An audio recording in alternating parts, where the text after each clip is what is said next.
The question pierces through the cracked, dusty silence of a dead world, echoing across a land where hope has long since evaporated into radiation, poisoned air. It is the kind of question that doesn't just tempt curiosity. It demands surrender. It pulls the listener forward, closer, deeper, as if something ancient and powerful is whispering it from beyond the ruins. And if you stay with this story, if you follow it to its end, you will receive something rare in a world filled with despair, a truth so powerful that only those who hear every word will truly understand what is coming.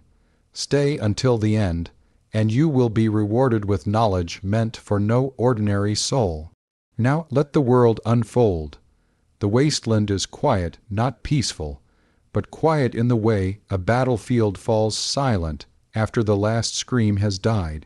There is no wind, only dust hanging in the air like a memory. Ruined highways split the earth like broken ribs. Skyscrapers lie half, buried beneath centuries of nuclear ash. The sky is a dull, lifeless orange, as though the sun itself is too exhausted to shine. And then something breaks that silence, a single spark of light. It appears without warning, small at first, like a star glimpsed through thick clouds. But it grows, brightens, expands, until the air trembles beneath its radiance. The ground cracks.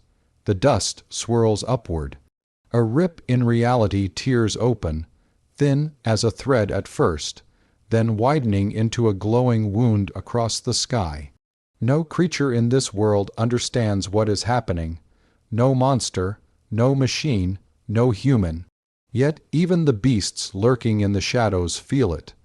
A pressure, a presence, something vast and ancient descending upon them like a buried memory reawakening with violent force. Then a figure falls through the rift, not like a meteor, not like a man, but like a god who has forgotten what gravity is. He does not crash into the earth. He lands gentle, deliberate, controlled. Dust billows outward, forming a soft ring around his feet. And there he stands, a giant, his body encased in golden armor that gleams despite centuries of wear. His eyes glow with a light that does not belong in a world built on ruin. His presence alone warms the dead air around him, bending reality itself as if the universe is adjusting, reshaping, terrified of what it must now contain. This is the Emperor of mankind, the immortal guardian of humanity's destiny, the psychic titan who once ruled an empire spanning 1,000,000 worlds. He is battle-scarred soul, weary and older than the fallout universe itself. But here, in this irradiated wasteland, he is something else, a stranger, a god reborn, a spark of impossible hope. He lifts his head slowly, scanning the horizon. His eyes do not merely see, they judge. Every shattered building, every rusted husk of a car, every twisted skeleton of a long, forgotten life speaks to him. He reads the story of this world in an instant, a world once filled with promise, crushed beneath its own arrogance. A world that birthed miracles, yet choked on its own creations. A world where humanity reached for the stars only to be buried beneath its own shadows. The Emperor exhales, a long, slow breath carrying the weight of 10,000 years. This world, he murmurs, his voice echoing like distant thunder, has suffered. The air around him warms, as if responding to his grief. For in truth, the Emperor has seen countless apocalypses, but this one feels different. This world has not been slain by gods, demons, or warp-born monstrosities. It has been slain by itself. That realization wounds him deeper than any blade ever could. He takes his first step. The cracked asphalt beneath his armored foot shifts, almost relieved to bear weight once more. His second step is quieter. His third carries purpose. But before he can take a fourth, he hears movement. From behind a collapsed highway sign, 3 raiders emerge, filthy, malnourished, eyes wild with desperation. They stare at him with a mixture of fear and disbelief. No one in the wasteland has ever seen armor like his. No one has ever felt a presence that presses against their minds like a rising tide. The leader, a gaunt man with rusted metal plates strapped to his shoulders, raises a makeshift rifle. "Hey," he barks, though his voice shakes. "You lost, shiny boy." The Emperor's expression does not change. He does not reach for a weapon. He does not posture or threaten.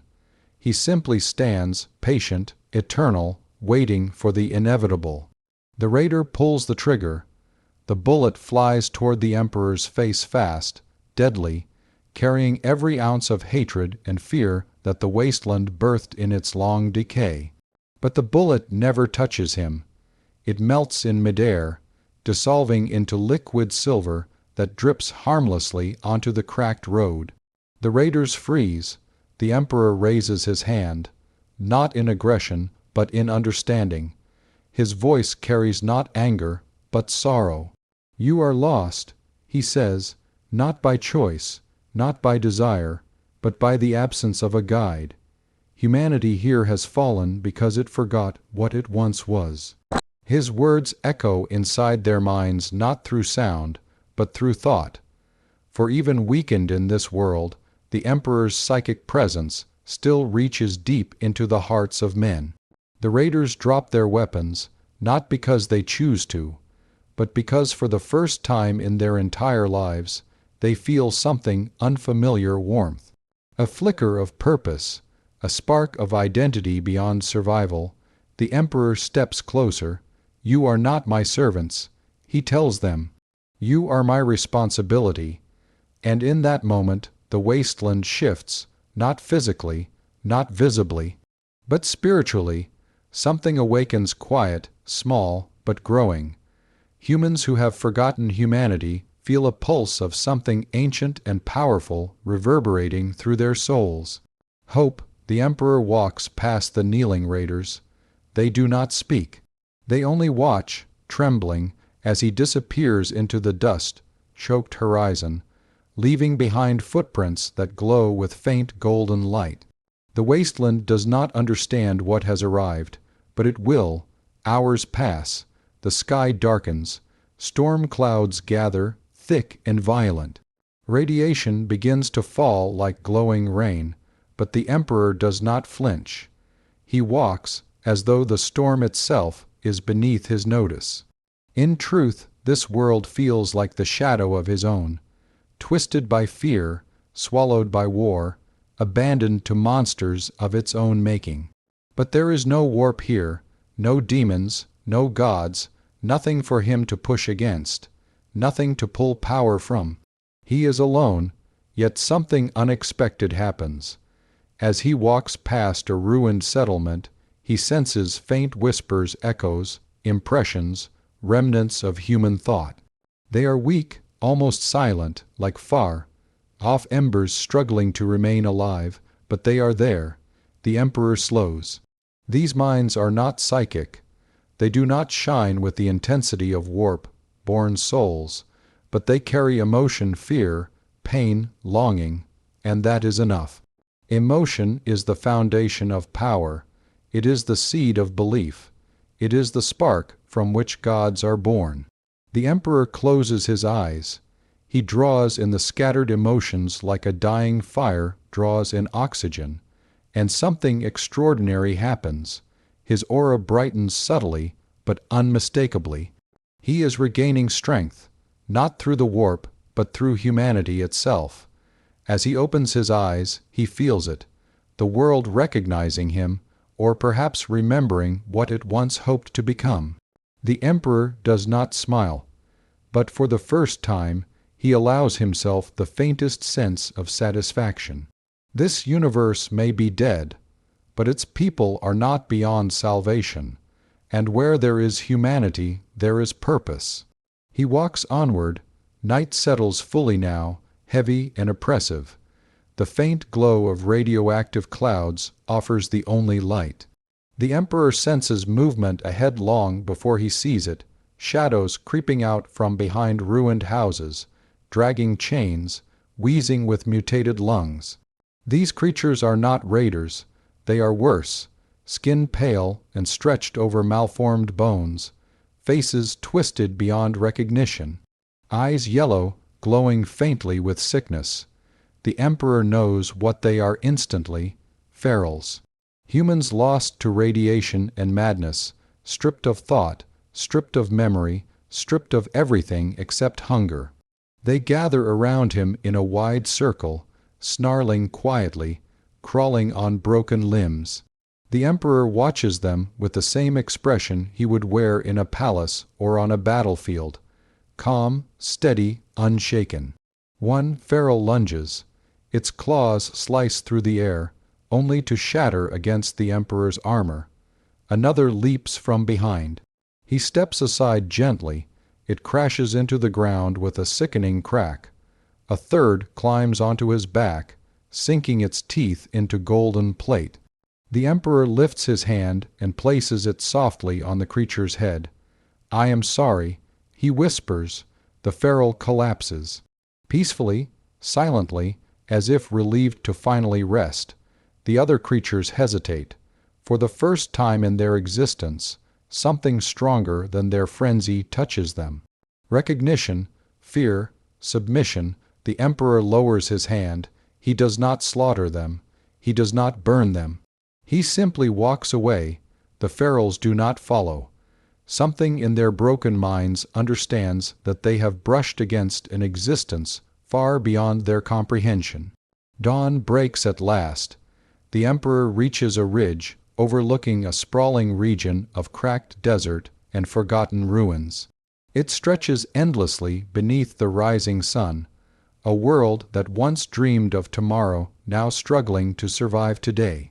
He stands alone, silent, still. Then he speaks not loudly, but with conviction. This world believes it is dead, but as long as humanity draws breath, destiny can be rekindled. He touches the ground. Golden light spreads from his fingertips, sinking into the earth like warm rain. Grass does not grow. Flowers do not bloom. This is not magic. It is something far more profound. The land remembers hope. And for the first time in centuries, the sun seems a little less tired. The story has only begun. The Emperor has only taken his first steps. And the wasteland has only just awakened to a truth it cannot yet comprehend. But you, who have heard these words, you now hold a piece of that truth. The question is not rhetorical. It presses down on the air like the weight of collapsed buildings.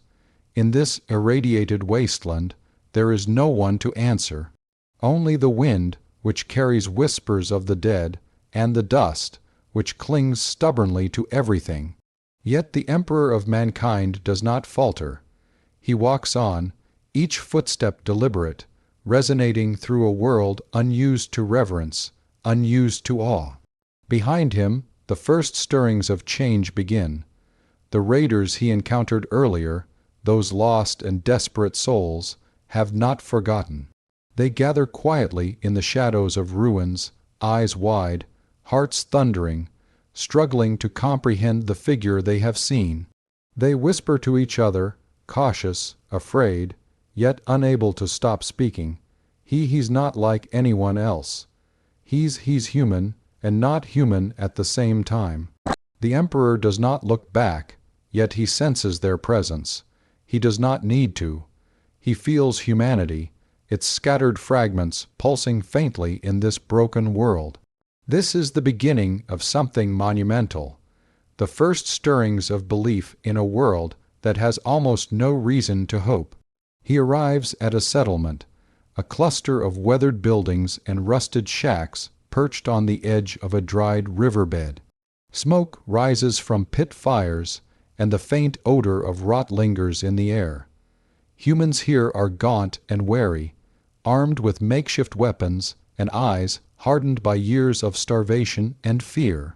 They see him from a distance, standing atop a ridge, his golden armor glowing softly in the morning light. Some raise their weapons, some cry out in fear, most simply stare, unable to move, unable to comprehend. And then he speaks, not loudly, but with authority that vibrates in the air and in the minds of all who hear it.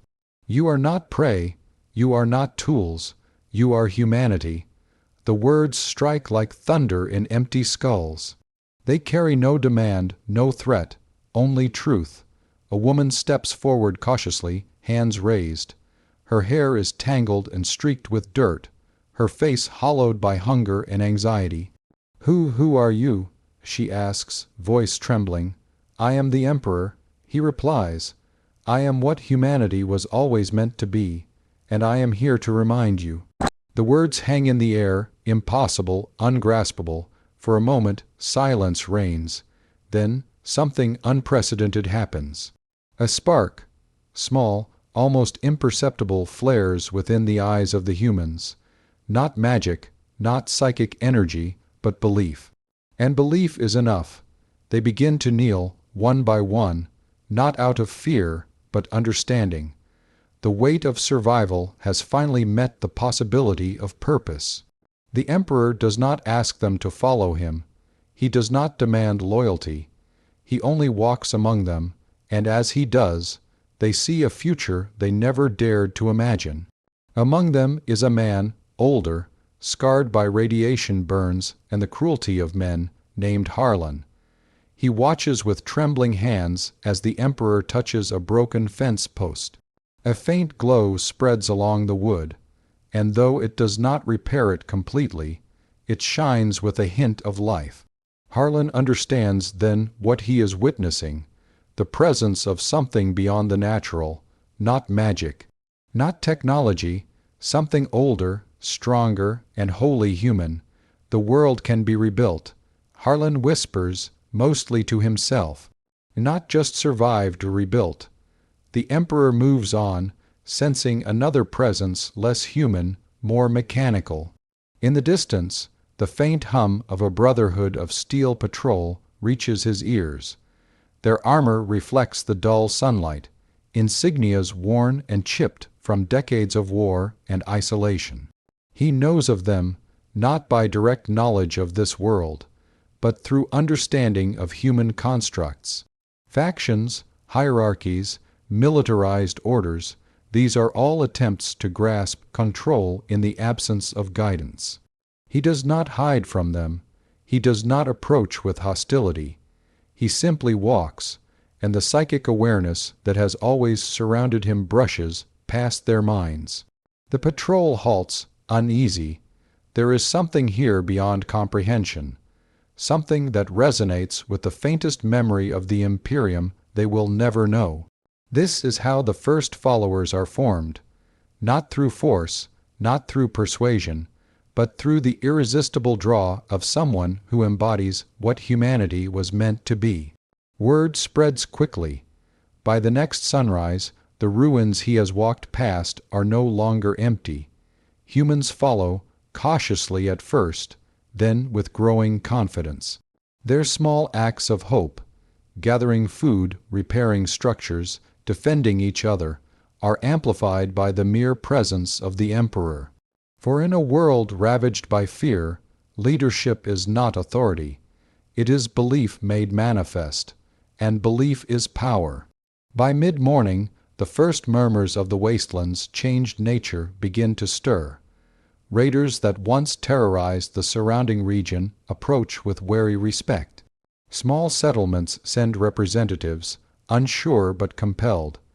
Even the feral humans, those lost to radiation and madness, pause in their hunting. The Emperor does not fear them. He does not flinch. He understands the mechanics of fear, the psychology of desperation, and he uses none of it directly. Instead, he demonstrates possibility, and where possibility exists, hope follows. In the distance, the remnants of a city glimmer faintly in the haze. Once it would have been uninhabitable, destroyed in the nuclear firestorms that consumed civilization. Now, faint signs of life begin to appear: smoke from fires, flickering lanterns, figures moving carefully among ruins. The Emperor knows this is only the beginning. He is not here to conquer, he is here to awaken. The next step is subtle, but deliberate. He does not command, he inspires. The humans follow not because they must, but because they feel an instinctual alignment with what he represents. In every glance, every tentative step forward, they rediscover their humanity, and the wasteland watches. Slowly, cautiously, it begins to change. Even the environment seems to respond. The irradiated air is still thick and dangerous, but where the Emperor has walked, the ground feels less hostile. Plants do not bloom, but seeds buried for decades tremble as if sensing the return of guardianship. The first real test comes at dusk. A gang of mutated raiders, creatures more twisted by radiation than reason, descends upon the new settlement. Hunger and violence are their only guides. They see the humans gathered, their weapons clumsy but determined, their eyes not empty but filled with purpose. The Emperor does not intervene immediately. He watches, measuring, calculating. This is not about brute power. It is about proof. The humans must see themselves as capable, even when the odds are insurmountable. The first raider lunges. A villager falls back, ready to flee, but another steps forward. Confidence falters, then returns. Fear is replaced by courage. The attack is repelled not without loss, not without struggle, but with undeniable resolve. From the ridge above, the Emperor observes quietly. He does not need to fight. His presence alone radiates authority, guidance, and the assurance that the world is not yet lost. By nightfall, the raiders retreat. The humans, bloodied but standing, look up at the golden figure who has come among them. They kneel, not just in respect, but in recognition. He is not a god of destruction, nor a tyrant. He is a reminder. A spark of what humanity can be, rekindled in the ashes of what it has become. And in that quiet, radioactive night, the first seeds of a new imperium in this universe are planted. They do not yet understand the scale of what is coming. They do not yet know the battles that will stretch across deserts, cities, and irradiated plains. They do not yet know the enemies that await them, factions born of fear, twisted by survival, and warped by nuclear fire. But one truth is clear: the Emperor walks among them. Humanity, fractured and desperate, has a beacon. And wherever he walks, hope follows. The question is heavy, unanswerable, yet it hangs over the wasteland like radioactive fog. Even the wind seems to pause in anticipation, carrying only the faintest whisper of a universe remembering what it once was. For the Emperor of mankind, this is more than observation. It is calculation, understanding, and judgment.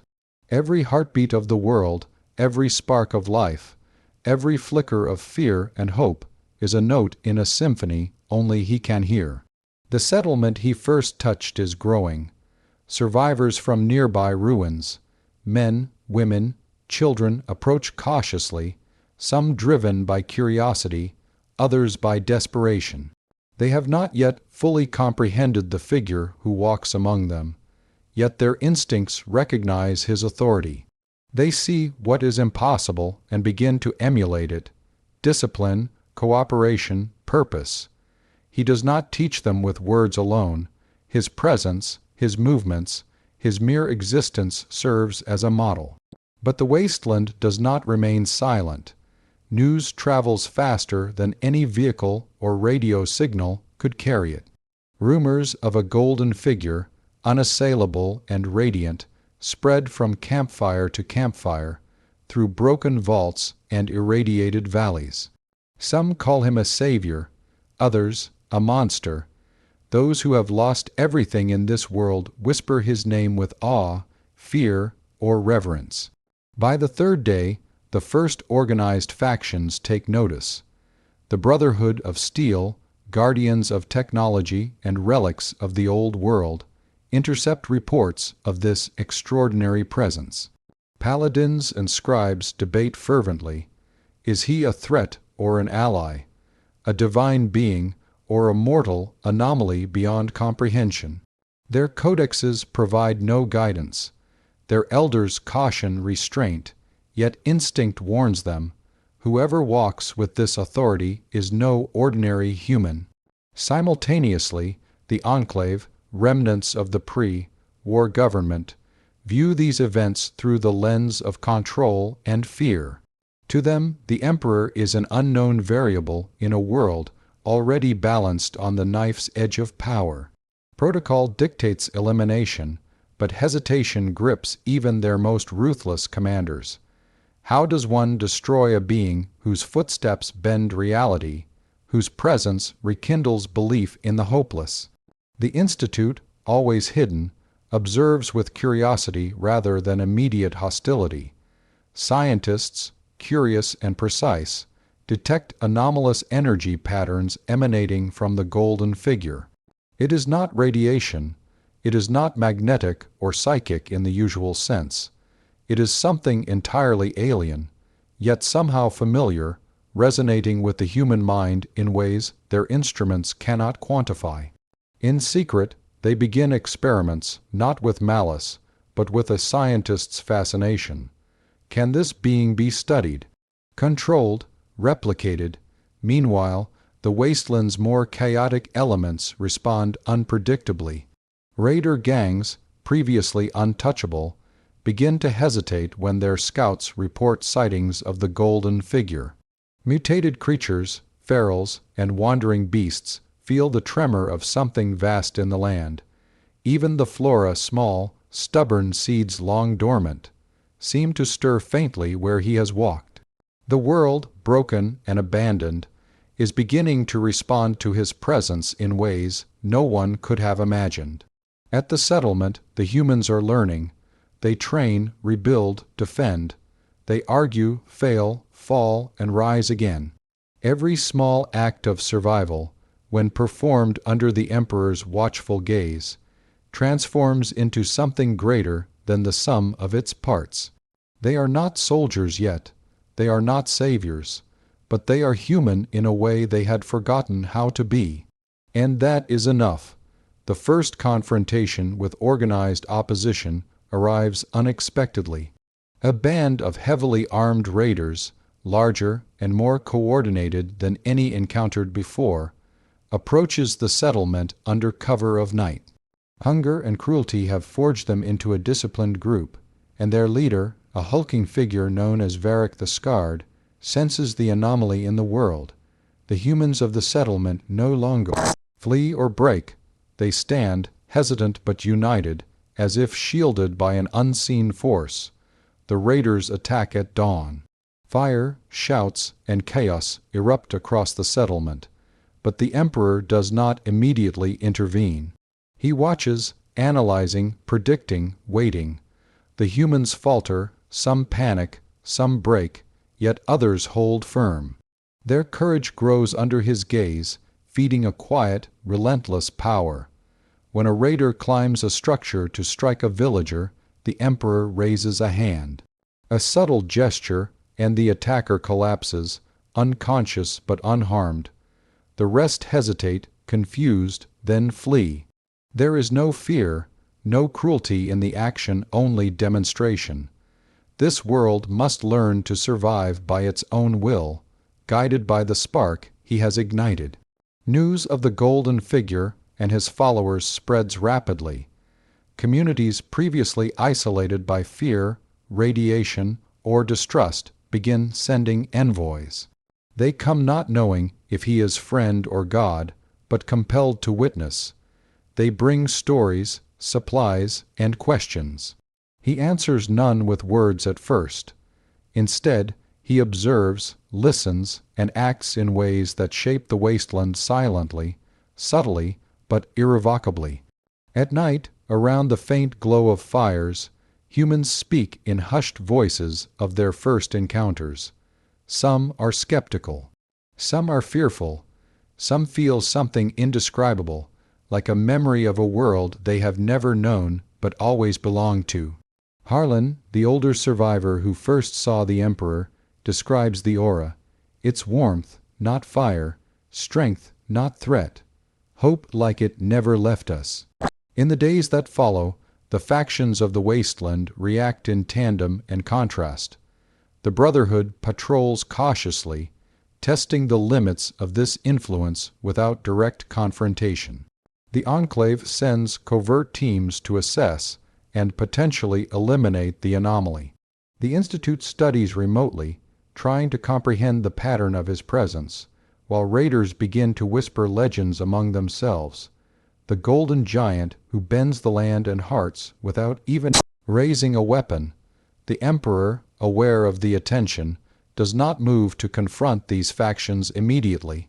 Instead, he focuses on the humans already gathering around him. He teaches through presence, example, and subtle intervention. The humans begin to train under his watch, not with swords or guns alone, but with discipline, strategy, and coordination. Even small victories against scavengers or wild mutants become lessons in unity, courage, and resilience. And as they grow stronger, he senses something alarming in the wasteland, a subtle, dark energy building in the shadows. It is not purely human, it is not merely mutant. It is raw, destructive, and hungry, a presence born from centuries of fear, radiation, and suffering. He does not yet name it, but he feels its inevitability. This world, though weakened and fragmented, has created its own adversary.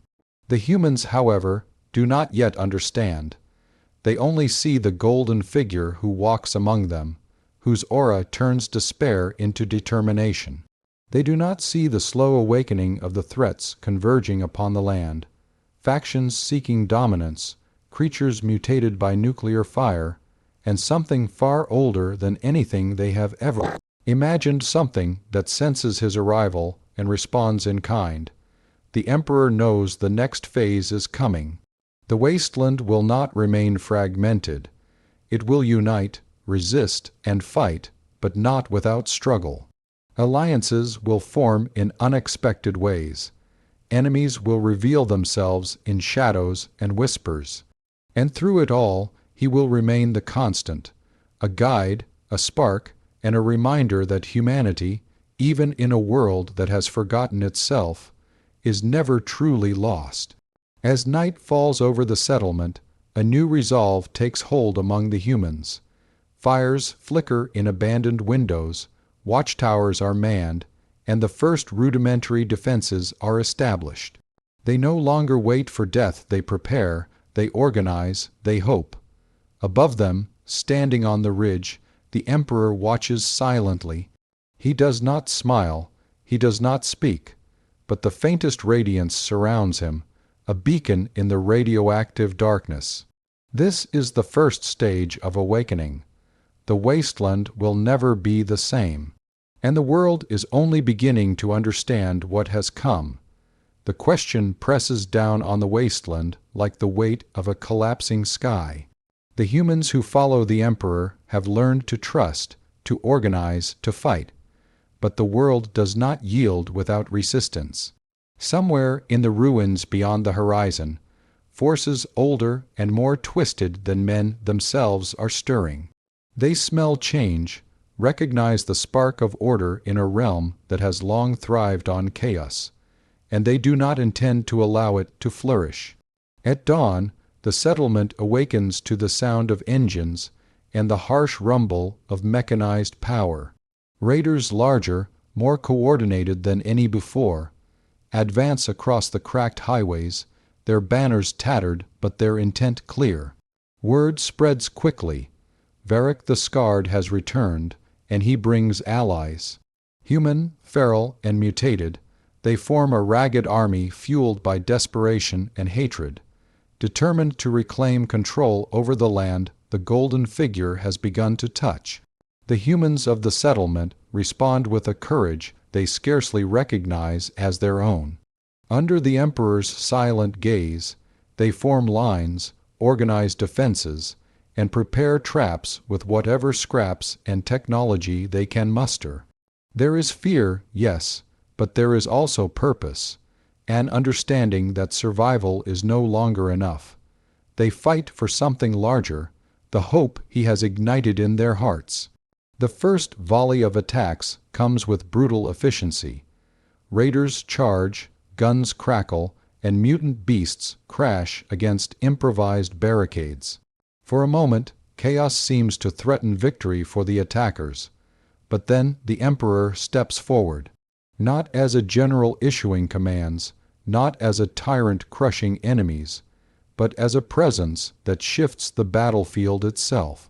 Every movement is precise, every gesture measured, yet every action resonates with authority beyond comprehension. A raider lunges with a makeshift spear. The Emperor raises a hand. The attack stops not with brute force, but as if the laws of the world have bent to his will. The raider freezes, then collapses, unharmed but utterly powerless. Nearby, mutated beasts recoil, snarling in confusion, sensing the unnatural command radiating from him. The humans, emboldened by this display, fight back with coordination and courage previously impossible for them. Small victories compound, building momentum, until the tide begins to turn. Yet the Emperor knows this is only the beginning. Physical combat is simple. The real battle lies in the hearts of men, the minds of those who will follow, and the invisible enemy that has begun to stir beyond the fringes of the wasteland. From the shadows, the Institute observes. Their instruments pick up anomalous energy patterns around the battlefield, reading faint echoes of psychic resonance, though this world has no warp. It is something new, a manifestation of belief and order shaping reality itself. Scientists debate feverishly. Is it an entirely unknown energy source, or something akin to the lost powers humanity once possessed in forgotten universes? Meanwhile, the Enclave mobilizes cautiously. Reports indicate the golden figure is not a mere man. He cannot be contained or killed by conventional means. Leaders deliberate, weighing the risk of confrontation against the unknown potential of the figure they barely understand. Their unease grows with every report of survivors fighting with unprecedented unity and courage. As the day drags on, the first true casualty of this awakening emerges not among the humans, but the enemy. Varric the Scarred, leader of the raiders, charges the Emperor directly, wielding a jagged, radiation-crusted blade. The attack is desperate, violent, driven by fear and ambition. The Emperor meets him with calm precision. With a gesture, he disarms Varric and brings him to his knees, not breaking his body, but shattering his will. Humanity has a choice. The Emperor intones, voice reverberating through the minds of all present. You may destroy or you may build. Decide. Varric collapses, broken in spirit, not body. The remaining raiders hesitate, confusion rippling through their ranks. That hesitation becomes defeat, and the settlement emerges victorious not because of divine power alone, but because the humans themselves have begun to act as one. As the battle ends, the Emperor surveys the wasteland. The victory is small, tactical, yet monumental in significance. It is the first proof that humanity, even fractured and desperate, can rise under guidance. But beyond the horizon, unseen and patient, a darker force observes. The residual psychic energy of the battle resonates through the land, awakening something born of radiation, fear, and chaos. A monstrous presence whose intentions are as alien as they are deadly. The humans kneel, exhausted but alive, and for the first time, truly aware of the enormity of what they have witnessed.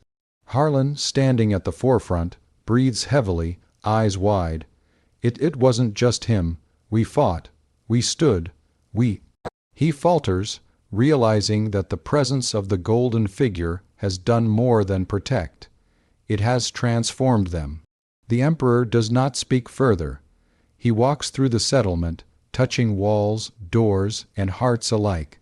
Each gesture imbues subtle strength, rebuilding confidence, courage, and the instinct for leadership.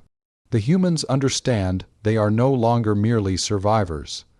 They are the first wave of something greater, something that may one day reclaim the wasteland from chaos entirely. Night falls. Fires flicker in the ruined town, casting long shadows that dance across broken walls. Somewhere beyond the horizon, the dark presence shifts, sensing the new order rising. Its hunger grows, shaped by centuries of human suffering and nuclear decay. The Emperor feels it, a prelude to a challenge unlike anything this world has seen. This is only the first clash, the first test, the first proof that the wasteland can change, that humans can rise, and that a golden figure from a universe of legends has come not to conquer, but to awaken. The reward of survival, of belief, of understanding, is not yet fully realized, but it is coming. And when it arrives, the wasteland will never again be the same. The question lingers over the irradiated plains like a storm cloud pregnant with thunder. In the settlement where the Emperor of Mankind first walked, survivors now gather in numbers previously unimaginable.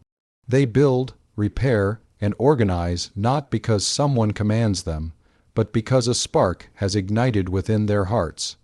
A spark that cannot be extinguished, a hope reborn through presence alone. Harlan, now recognized as a leader among the survivors, coordinates patrols and defense lines. Each human movement is guided subtly by the Emperor's watchful gaze, each decision tempered by the understanding that they are more than mere survivors. Small victories, once rare, now compound. Raiders that once controlled the highways hesitate, sensing an order in the chaos that is stronger than any brute force. The Brotherhood of Steel arrives cautiously, their vertibirds thundering across the horizon. Paladins disembark, scanning the settlement with practiced suspicion. They have seen anomalies before, but nothing like this, a being whose presence inspires unity, whose mere gaze can quell aggression, whose aura restores courage. The older members debate in whispers. Is this the fulfillment of long, forgotten prophecies, or a new unknown variable to be contained? The Emperor does not approach them immediately. Instead, he walks among the humans, demonstrating discipline, cooperation, and purpose. He allows the Brotherhood to observe without interference. Slowly, tension shifts to curiosity, curiosity to recognition. Even the strictest soldiers feel the subtle pull of authority radiating from him, a silent acknowledgement that he is neither enemy nor invader, but a guide for a world that has long forgotten guidance. Meanwhile, the Enclave watches from hidden positions. Their command centers alive with chatter. They debate strategy, morality, and protocol. Some argue for immediate elimination, others for observation. Yet all are unsettled by reports of humans once disorganized and desperate, acting with coordination, resilience, and tactical acumen. The golden figure is no ordinary man, and even their most ruthless commanders hesitate. In the wasteland beyond, the Institute studies from afar. Their instruments detect fluctuations in psychic resonance, a faint echo, a presence that should not exist in this world. Scientists hypothesize, debate, and experiment cautiously. They cannot measure his power, nor fully understand its source, yet they recognize its effect. Humans responding in ways that transcend instinct, fear giving way to courage, despair giving way to purpose. The first formal alliances begin to take shape. Raider groups that survive previous encounters approach the settlement not as enemies, but as negotiators. They are tentative, suspicious, yet compelled by the undeniable order radiating from the Emperor and the growing strength of the humans. Harlan mediates, careful to balance diplomacy with caution. Each alliance is fragile, yet vital. Each human life saved strengthens the collective resilience of the community.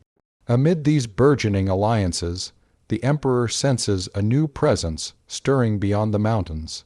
It is not human. It is not mutant. It is something older, twisted by fear, radiation, and chaos. He does not yet see it, but he feels its attention like a weight pressing against the very land itself.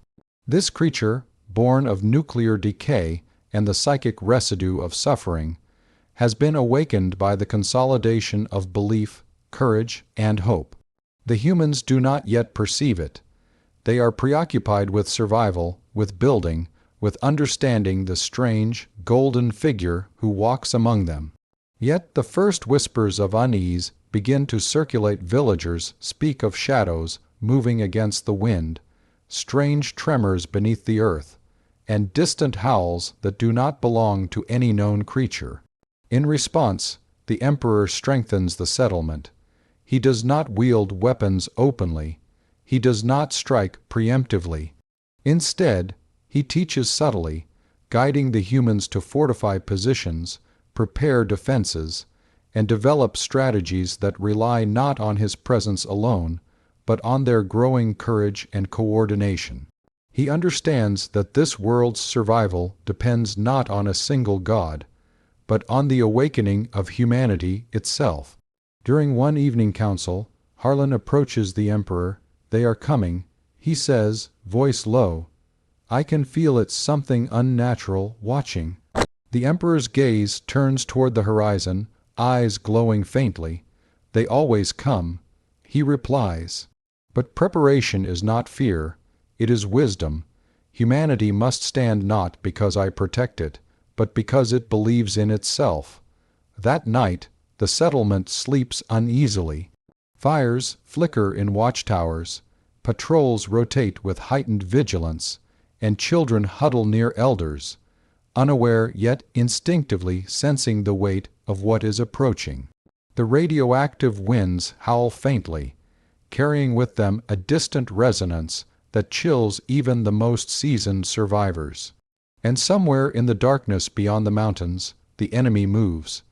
It is not yet fully formed, not yet aware of the scale of the power gathering against it. But it senses the rise of order, the coalescence of humanity, and it does not like what it feels.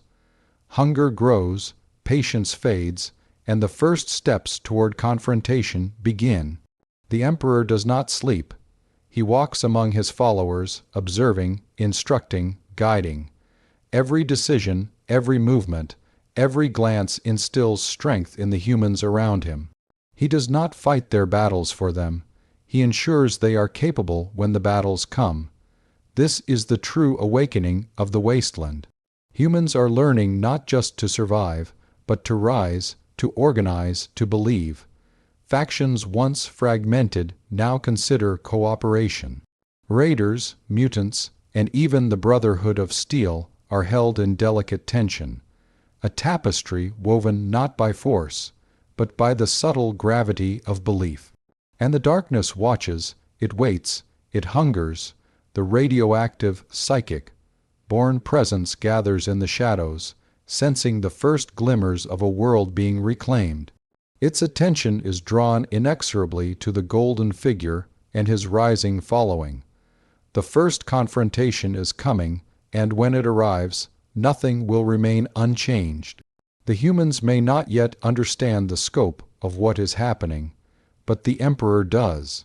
He knows that the survival of this world depends not just on power, but on preparation, unity, and the belief that humanity can reclaim its destiny even in a universe that has nearly forgotten what hope means.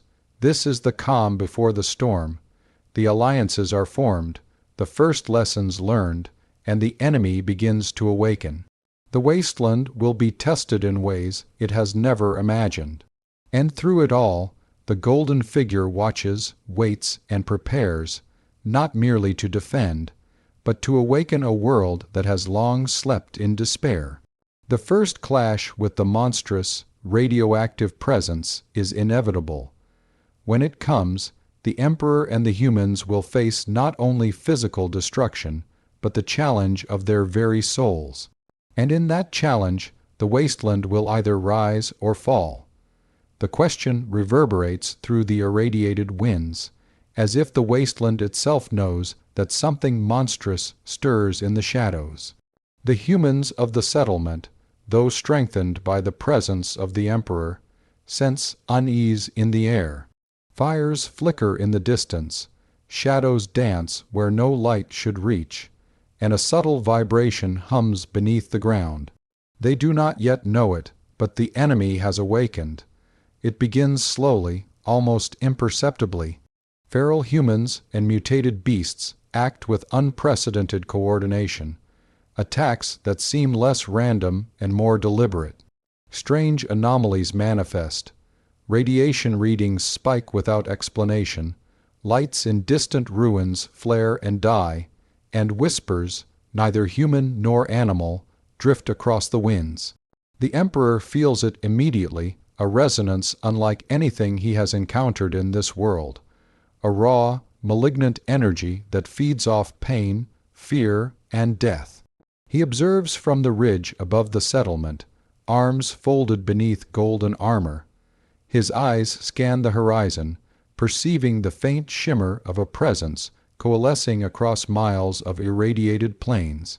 This is not merely a mutant, a raider, or a machine. This is something born from the very decay of this universe, a being formed from the collective suffering, radiation, and psychic residue left by countless generations of human despair. The humans are unaware of the danger gathering beyond the mountains, yet instinct whispers through their bodies: vigilance, fear, readiness. Harlan walks beside the Emperor, squinting at the horizon. "I feel it," he says quietly. "Something watches, something alive." The Emperor nods slightly. "It senses us," he says, "and it does not understand what it faces. The closer it comes, the more it will reveal itself. Our task is to ensure humanity is ready." By nightfall, the first signs of the creature appear. Shadows stretch unnaturally across the ruined landscape. Mutated wolves larger, more twisted than any seen before, move with coordinated patterns, circling settlements, cutting off escape routes. Plants near irradiated zones grow strange, with sharp thorns and acidic sap, reacting to the presence of psychic energy they cannot comprehend. The settlement prepares. Humans, guided by the Emperor's subtle instruction, set traps, fortify positions, and organize patrols. Raiders who have allied with the humans bring makeshift weaponry and crude strategies learned from years of survival. Brotherhood paladins, cautious yet intrigued, reinforce barricades and share tactical knowledge.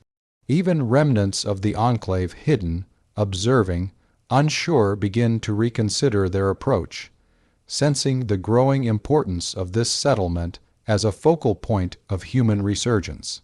The first major confrontation occurs near the dried riverbed. Feral humans, mutated beyond recognition, attack in force, accompanied by radioactive storms that surge unnaturally across the land. The Emperor steps forward, radiance flaring from his armor. His presence stabilizes the battlefield, lending confidence and coordination to the humans who now fight with purpose. He does not strike with weapons, but every gesture bends reality subtly, guiding attacks, predicting movements, and preventing chaos from overwhelming strategy. The humans fight valiantly, repelling waves of mutants and ferals. The Emperor's aura strengthens as belief, courage, and hope ripple through the gathered people. Each act of bravery and selflessness feeds the faint psychic resonance that flows from him, a resonance that, though weak compared to the warp, is amplified by the human's faith and determination. As the battle intensifies, the enemy begins to manifest more clearly. From the radioactive haze emerges a hulking, amorphous mass, its form shifting constantly, glowing with corrosive radiation and psychic malice. It screams silently, a resonance felt in minds rather than ears. Every movement of the creature warps reality slightly, bending the ground, twisting the air, and feeding on fear. The humans falter, but the Emperor stands firm. He moves among them, not with overt violence, but with presence alone. Each human who sees him feels a surge of courage, a faint echo of a truth they have forgotten. Humanity is stronger than despair when it acts together. With subtle gestures, he directs their attacks, their positioning, and their focus. Though they are mortal, their belief transforms them into instruments of purpose. Harlan watches in awe as a group of newly trained survivors repels a pack of mutant ferals attacking from a ridge. Their courage, guided by unseen influence, turns the tide of the skirmish. It's like he's inside our heads, Harlan whispers, teaching us without touching us. The battle rages through the night, the radioactive glow casting monstrous shadows. When dawn arrives, the enemy withdraws, not destroyed, but delayed. Its energy has been tested against the human's newfound strength and the Emperor's guidance. It has recognized a formidable force it cannot yet consume. The settlement stands battered but unbroken. Fires flicker along repaired walls, survivors tend to the wounded, and the humans realize they have survived not by chance, but by belief and unity. The Emperor surveys the battlefield silently, aware that this confrontation is only the beginning. Beyond the mountains, the creature stirs, recovering and observing. It has tasted humanity's resilience and the psychic echo of the Emperor's guidance. Hunger grows, patience fades, and it begins to adapt. The real threat has yet to arrive, and when it does, it will not come alone. The humans, for the first time, understand the stakes. The wasteland is no longer merely a place of survival. It is a battleground for the very soul of humanity. Allies must cooperate, factions must unite, courage must be cultivated, or extinction will follow. And in the quiet that follows, the Emperor walks among his people, radiance faint but unwavering. He does not speak of fear, only of purpose. Every gesture, every glance, every silent instruction strengthens the fragile thread of order he is weaving across the wasteland. The rising darkness waits, patient and relentless. But the humans, guided by the golden figure, have learned something vital. They are not alone, and they are no longer powerless. This is the beginning of the war for the wasteland, a war that will test belief, courage, and the very essence of humanity. The first clash with the radioactive, psychic, born enemy has ended. The victory is tactical, but the war is just beginning. And the Emperor knows that the survival of this world will demand more than courage. It will demand unity, wisdom, and the awakening of something far greater than any human has yet imagined. The question hangs over the wasteland like a storm cloud pregnant with fire and ash.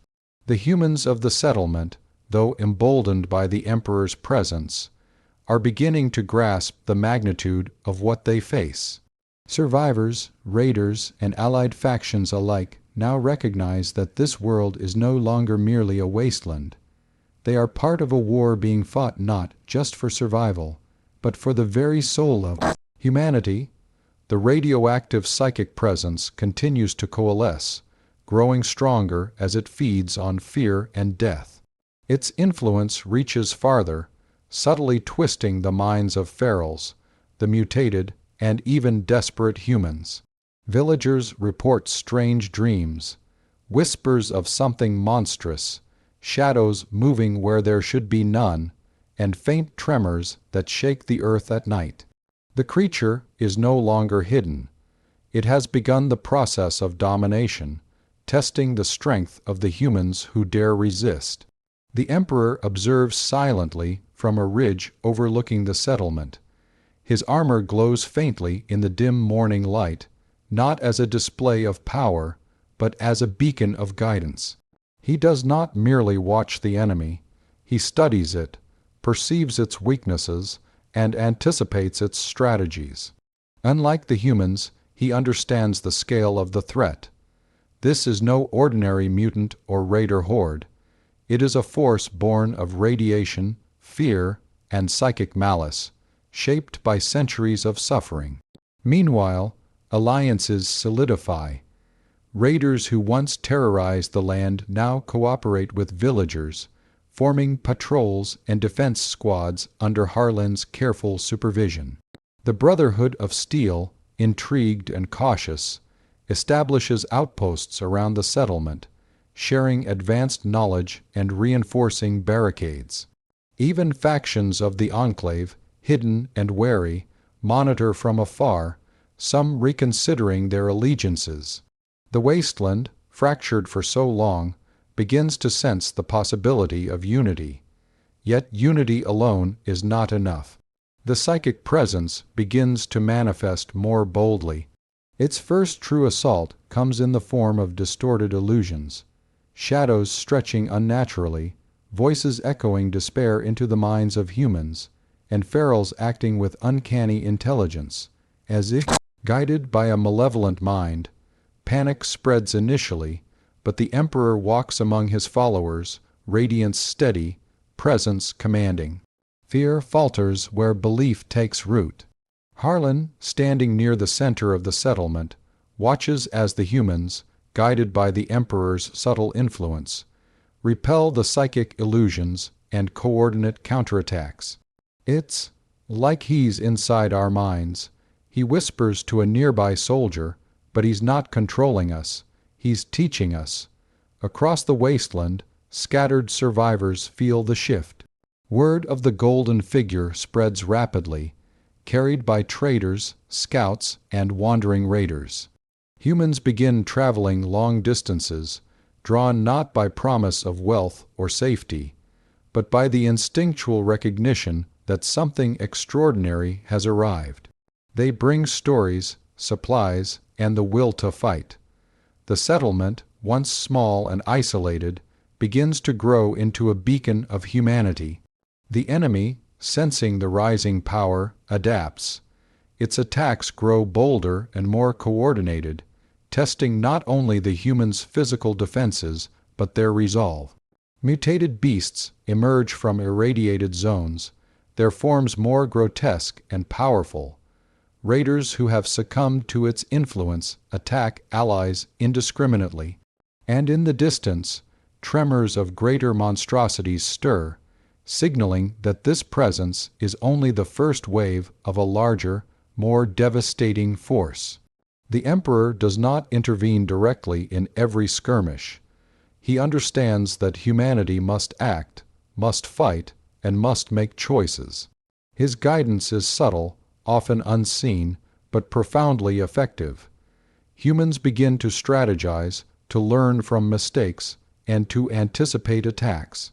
The process is slow and fraught with failure, yet with each small victory, they grow stronger, more confident, more human. At night, the settlement gathers around fires, weary but alive. Harlan speaks to the group, voice steady despite exhaustion. "We've seen what's coming," he says, "and we've survived, because we're not alone, because he walks with us." The Emperor remains quiet, observing the flickering faces. He does not offer comfort with words, but with presence. His golden armor glimmers faintly, casting long, protective shadows over the humans. Each person feels the subtle strength, the reminder that they are capable of rising beyond fear. Yet the threat beyond the mountains grows stronger. The psychic presence, now semi-formed, begins to influence entire regions. Survivors report towns abandoned suddenly, raiders driven into frenzy, and mutated creatures moving in unnatural patterns. The first signs of environmental manipulation appear. Radiation storms intensify in areas near the creature, and toxic fogs spread unpredictably. The wasteland itself becomes a weapon in the hands of an unseen enemy. The Emperor senses the greater challenge that lies ahead. This is no longer merely a battle for a single settlement. The survival of the entire region depends on the humans learning to act as one, guided but not controlled. They must understand courage, strategy, and belief. They must become more than survivors. They must become humanity reborn. As dawn approaches, a distant scream echoes from the mountains. It is not human. It is not animal. It is the cry of the growing entity, responding to the beacon of life the humans and the Emperor have established. Hunger, rage, and malice radiate outward, signaling that the first wave of full-scale assault will arrive soon. The settlement prepares. Humans tighten ranks, weapons are readied, and allies reinforce the outer perimeters.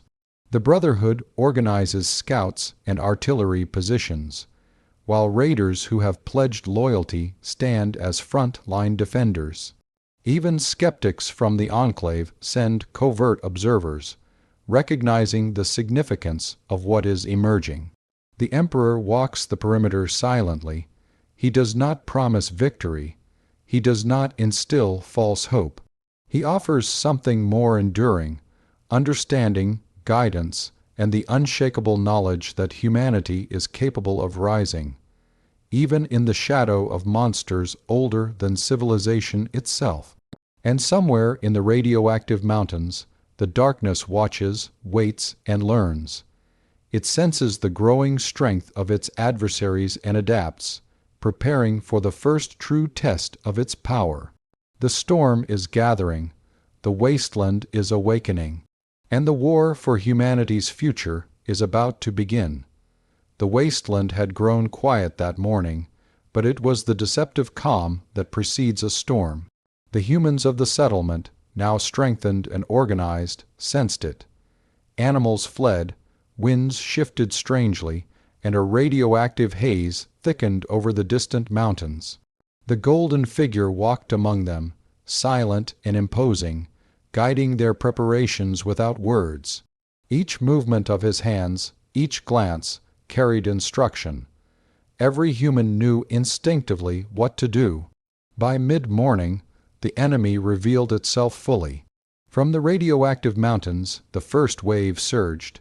Grotesque, shifting forms, some humanoid, others unrecognizable, all thrumming with psychic malice. Mutated beasts led the charge, their feral intelligence heightened, while feral humans, now under psychic influence, attacked with brutal coordination. Even the wasteland itself seemed to conspire against the defenders' radiation spikes. Unstable terrain and toxic winds moved in unnatural patterns. The humans did not flee. They had been trained, inspired, and guided. They formed lines, barricades, and defensive positions. The Brotherhood of Steel deployed automated turrets and energy weapons, their officers coordinating with Harlan and other leaders. Raiders, once enemies, stood side by side with villagers, wielding crude weapons with deadly efficiency. Even skeptical observers from the Enclave recorded and studied, understanding that the survival of this settlement would determine the balance of power across the region. The first clash was brutal. Mutated beasts crashed into barricades, their claws tearing through wood and metal. Feral humans, eyes glazed with psychic corruption, advanced relentlessly. The Emperor did not strike directly, yet his presence radiated across the battlefield. Soldiers found courage where none existed, weapons fired with uncanny precision, and traps set days before were triggered with perfect timing. He was the unseen force shaping every moment of survival. Harlan fought alongside his people, shouting orders, rallying the wounded, and striking down attackers with determination he never knew he possessed. Each victory reinforced belief. Each act of courage amplified the subtle psychic resonance the Emperor emitted, proof that humanity, even in a shattered world, could rise when guided by purpose. But the enemy adapted quickly. Its psychic influence twisted perceptions, causing humans to see shadows where there were none, to hesitate against imagined threats. The radioactive storms intensified, and monstrous shapes emerged that seemed to phase in and out of reality. Panic threatened to break the lines, yet every time fear threatened to overwhelm them, the Emperor's presence steadied their hearts. A glance from him, a shift of stance, a faint gesture enough to restore order amid chaos. The battle reached its peak when the core of the psychic entity manifested near the riverbed. It was a massive, undulating mass, its surface shimmering with radioactive energy and pulsating with psychic malice. It emitted a resonance that clawed at the minds of humans, twisting thoughts, amplifying fear, and testing resolve. The humans faltered, yet the Emperor stepped forward, radiance flaring, and the psychic attack shattered against the sheer force of belief. A squad of villagers, inspired and emboldened, led a counterattack, striking the creature's manifestations with fire, explosives, and courage. Mutated beasts were repelled, psychic illusions dispelled, and feral humans freed from the enemy's control. The first true wave was broken not by raw strength alone, but by coordinated effort, guided subtly by the Emperor's wisdom. The enemy, however, was far from defeated. It withdrew into the mountains, wounded and wary, but still intelligent, still learning, still hungry. It left behind traces of psychic residue, mutagenic effects on the land, and whispers in the minds of those who survived. Warnings that it would return stronger, smarter, and more ruthless. The humans of the settlement, battered and exhausted, gathered to assess the aftermath. Fires burned across broken barricades, survivors tended the wounded, and the air hummed faintly with lingering psychic energy. Harlan looked toward the Emperor, voice trembling yet filled with awe. We did it. We survived because of him." The Emperor remained silent, as always. He did not offer praise, for survival was not his gift. It was theirs. Their courage, belief, and unity had made the difference. He only observed, noting weaknesses to be corrected, lessons to be learned, and the preparation needed for the battles to come. As night fell, the wasteland itself seemed to hold its breath. From the distant mountains, a faint glow pulsed, signaling the enemy's recovery. It had tasted human resilience and the Emperor's influence. It would return, stronger and more cunning, prepared to test the limits of courage, unity, and belief. The first siege was over. The humans had survived. The Emperor had guided, but the war was only beginning. And the storm gathering beyond the horizon promised devastation the wasteland had never seen. The humans understood one thing clearly: they were no longer alone. They had a leader, they had a purpose, they had hope, and hope, even in a world built on despair, can ignite revolutions. The settlement had grown not just in numbers, but in belief. Humans once scattered and desperate now formed a network of defenders, scouts, and messengers, connected by the presence of the Emperor and the hope he inspired. Yet, hope breeds attention, and attention can attract shadows. The radioactive psychic entity, wounded but far from defeated, began to study its adversaries. It did not act blindly. It observed human psychology, learned their patterns, and manipulated the weak-minded, sowing seeds of doubt among allies. Small communities that had once allied with the settlement reported strange disappearances, internal conflicts, and inexplicable paranoia. The enemy's influence was subtle but devastating, a war fought not just with claws and radiation, but with minds and hearts. Harlan walked through the settlement at dawn, inspecting patrols and fortifications. He noticed tension among certain factions. Raiders who had allied reluctantly whispered doubts, while some Brotherhood paladins questioned the inclusion of former enemies. Even among humans with pure intentions, fear began to fester. The psychic presence had begun its work. The Emperor, standing silently on the ridge above the settlement, observed the unrest. His presence alone kept panic at bay, but he understood that unity cannot exist without trust. The first lesson was clear. Humans must confront not just external threats, but the shadows within themselves. He began subtle interventions, gestures, positioning, and quiet guidance to reinforce cooperation, inspire trust, and awaken latent courage in leaders like Harlan. Yet the enemy escalated. In the dead of night, it struck a minor Allied settlement miles away. Using psychic resonance, it turned the population against each other, resulting in chaos and bloodshed. When word reached Harlan, despair threatened to overcome the human defenders. The psychic influence was no longer a distant threat. It had invaded minds, hearts, and the fragile network of alliances. The Emperor walked through the settlement, arms crossed, radiance faint but perceptible. He addressed no one directly, yet every human felt his focus. Harlan and other leaders felt their doubts dissipate, replaced by clarity. "We are tested," the Emperor's presence seemed to say. "Not by brute force alone, but by the strength of our conviction." Reinforcements were dispatched, scouting parties sent to assess the damage and rescue survivors. Each mission carried risk, for the enemy had begun adapting, predicting human strategies and exploiting divisions. Yet the humans acted with purpose.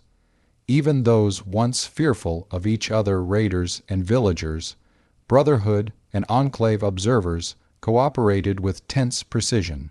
The enemy's next move was more direct. From the irradiated mountains, it unleashed a storm of mutated beasts, psychic waves, and environmental anomalies aimed at the settlement.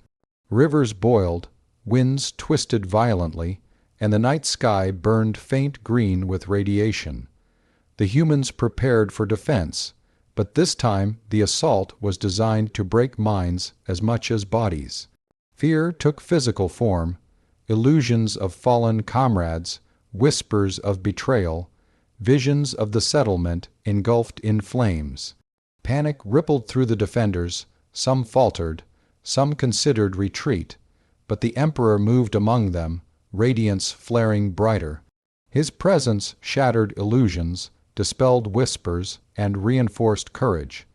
The humans learned to resist psychic manipulation, to trust their instincts and each other. Belief, he demonstrated, was a weapon more powerful than any gun. Harlan led a counter-assault, striking coordinated blows against the mutant waves. Raiders who had once been enemies now acted as shields.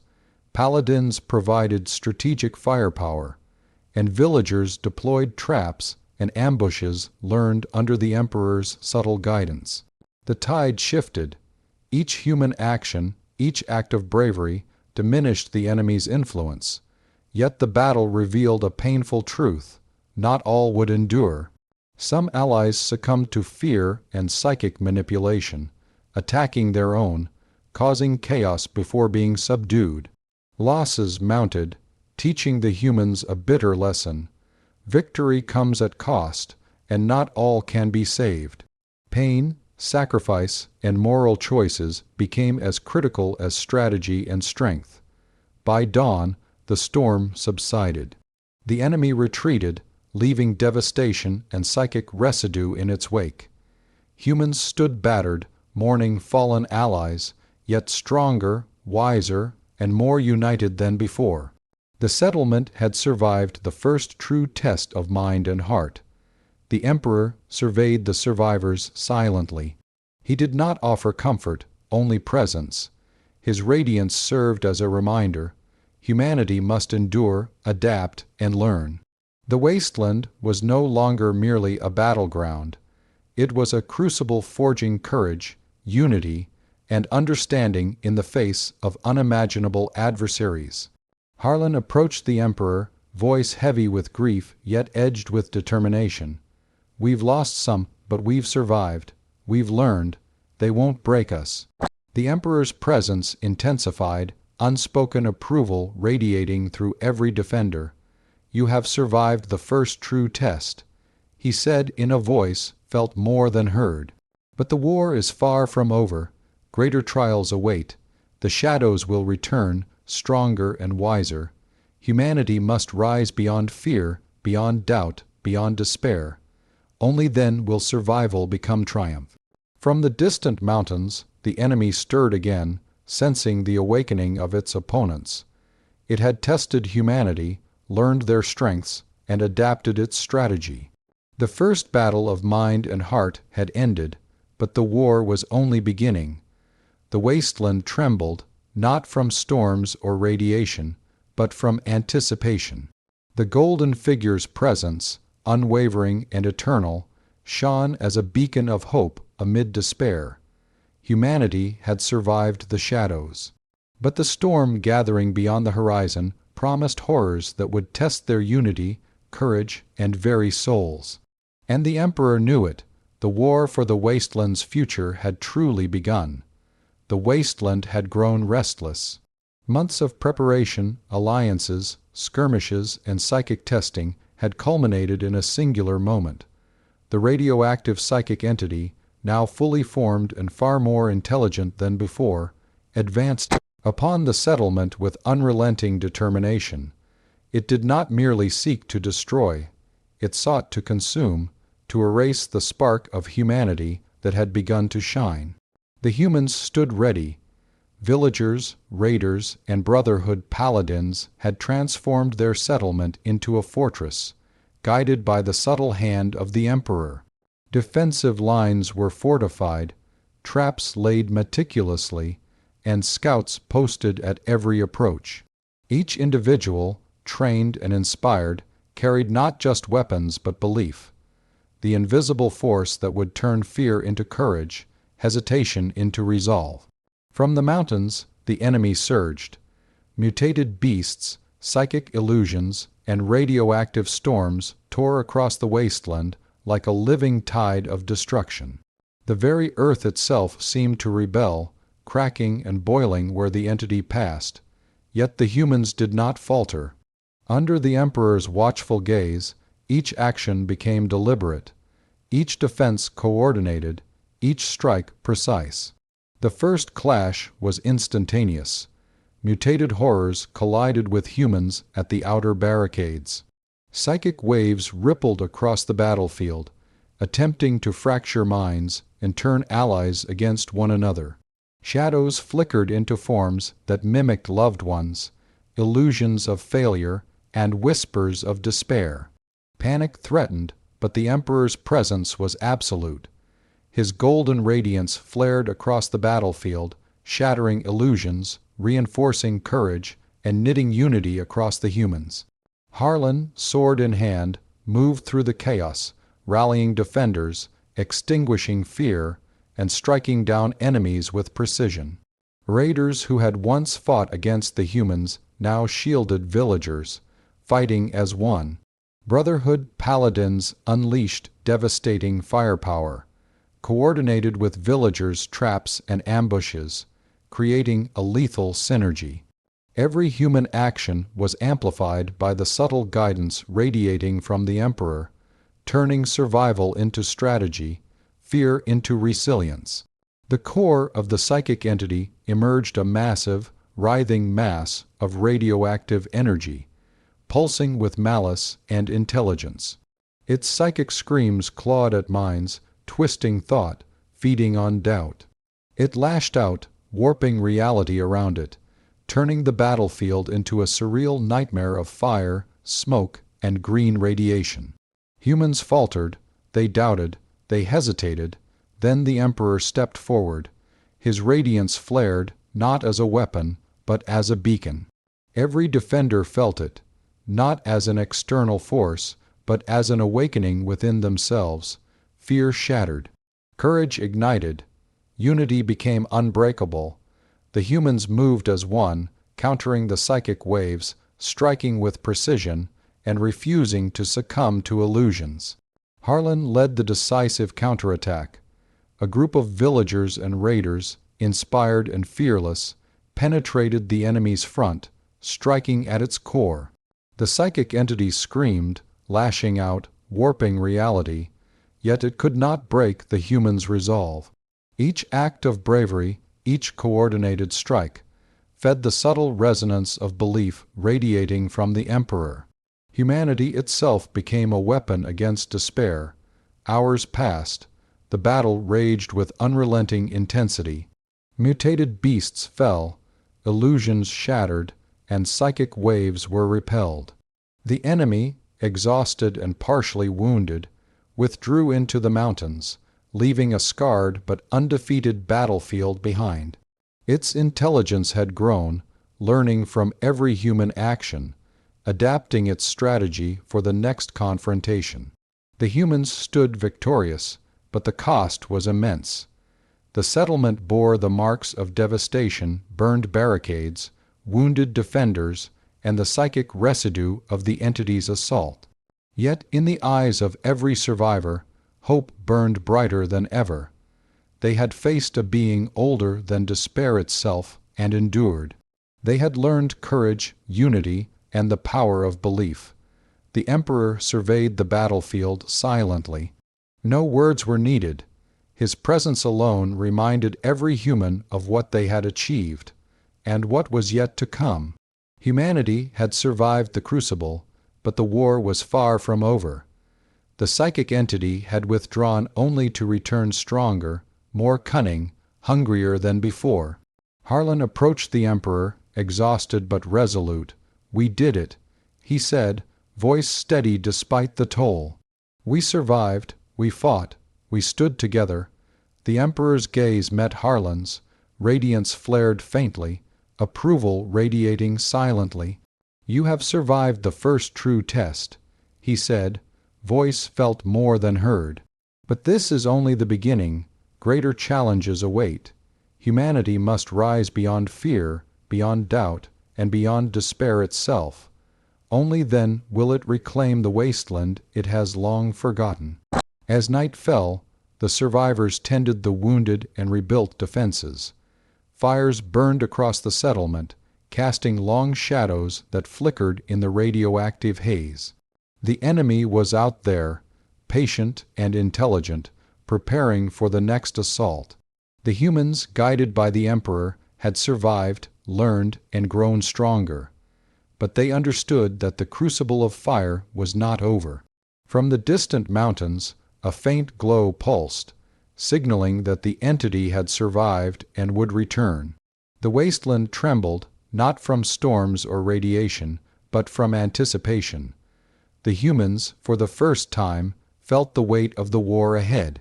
And above them, standing silent, unyielding, and eternal, the Emperor watched. Humanity had survived the first storm. But the crucible of war had only begun. The beacon of hope shone bright in the radioactive darkness. And the wasteland would never be the same.